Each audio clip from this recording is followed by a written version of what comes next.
Surely no animal has more justly deserved the praises showered upon it than the horse, that noble and courageous friend of man, who serves his masters in every sphere of life with such intelligent faithfulness.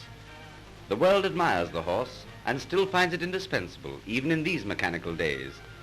Britain is no exception. Indeed, so firmly is the horse established in this island that there are far more horses than mechanical vehicles, and they are found in every branch of agriculture, commerce, and industry.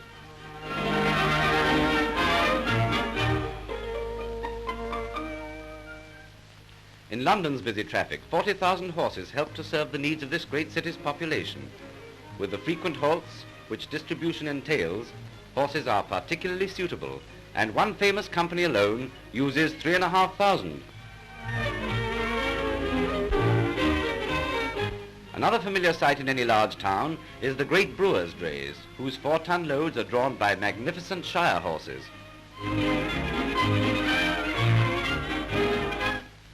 Purchased at 5 years old, they have an average working life of 8 years.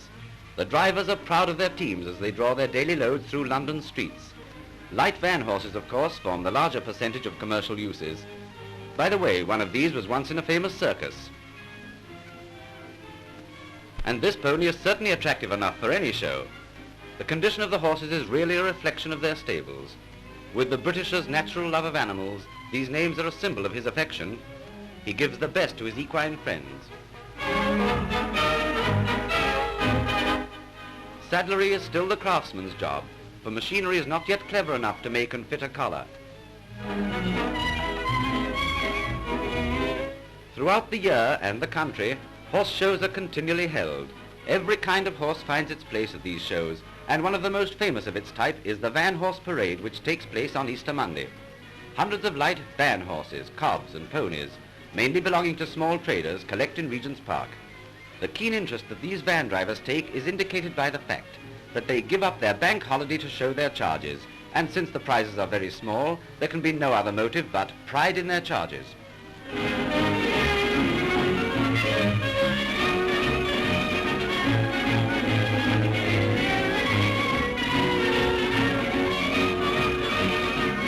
The Lord Mayor of London presents the prizes. Every type of van and every size of animal can be seen at this fine show. And when the presentations by the Lord Mayor start the 5-mile procession, the crowd lines the route. Another show that is really unique is the Costas Parade. Costas were originally itinerant street traders, but the term now applies only to a particular London type, who are symbolized in the Pearly Kings and Queens. Their clothes are gaily decorated with pearl buttons, and though the number of Costas decreases, they are still a picturesque feature of London life.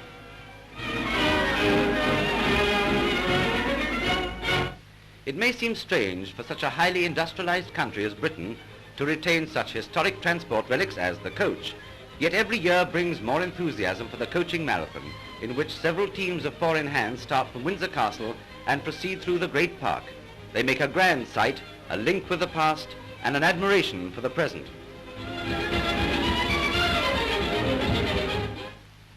Britain's countryside is typified by the ploughing matches that are held. Teams of Clydesdales, Suffolks and Shires are driven by expert ploughmen to whom even the slightest deviation from the straight and narrow path, or rather furrow, is unforgivable. How much they owe to their fine horses and how much to their own skill, it is difficult to say, but the ploughmen themselves are the first to appreciate the drawers of the plough. One wonders what this mother and son might think of their sturdy relatives, for relatives they are, though maybe very distant. And this dapple grey youngster too. Freedom is still his, but as with the other yearlings and 2-year-olds, the time will come when they will be drawing a plough or a heavy commercial load. The English Shire horse is really a descendant of the powerful horse used by the heavily armoured knights of old. The native horse at that period was comparatively small, but the importation of bigger stallions increased the size of the breed.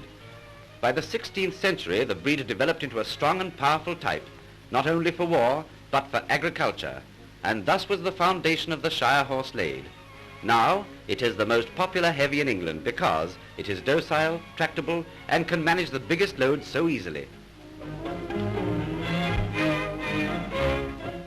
The average weight of a Shire is 1 ton, but he can draw as much as 6 tons. The Yatesbury stud is one of the biggest for Shire horses in the country, and here are some of the champion stallions. Big-boned and powerfully muscled, chests of great capacity, and fine massive heads with more than a suspicion of a Roman nose.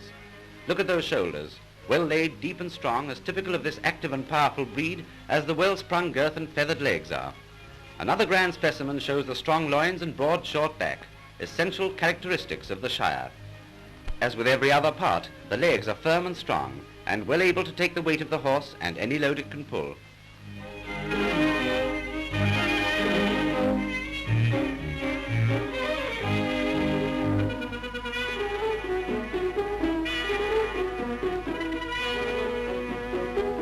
With symmetrical outlines and a bold, free action, with strength, docility and intelligence, the combination makes one of the world's best cart horses.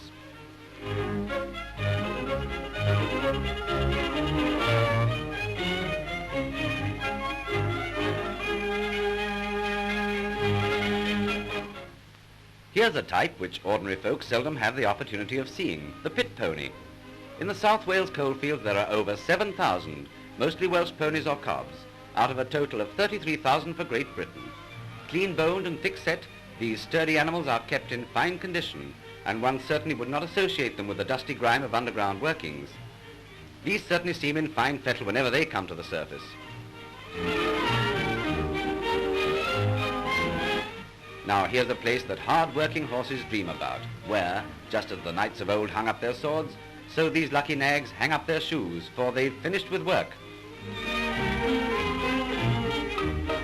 All of them are veterans, and in this ranch they can spend the remainder of their days in freedom, with a little whoopee thrown in.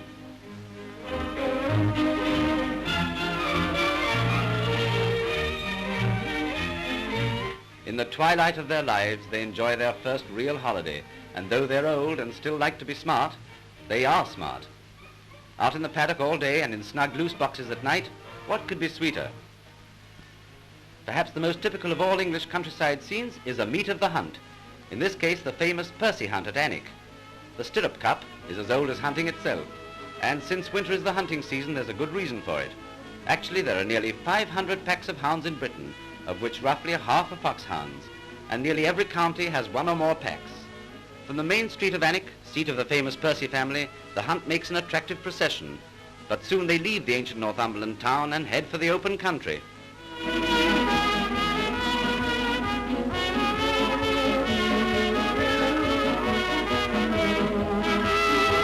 The thrill of riding a hunter across field, fence and ditch in the keen winter air is possibly the most exhilarating of all rides. Most hunts have a meet devoted to the children, when masters of hounds arrange a day in which budding huntsmen and women are taught the etiquette of the hunt. Ponies of all the well-known breeds, Dartmoor, Exmoor, New Forest, Welsh and even Little Shetlands are seen at these meets. It's a grand day for ponies and riders alike.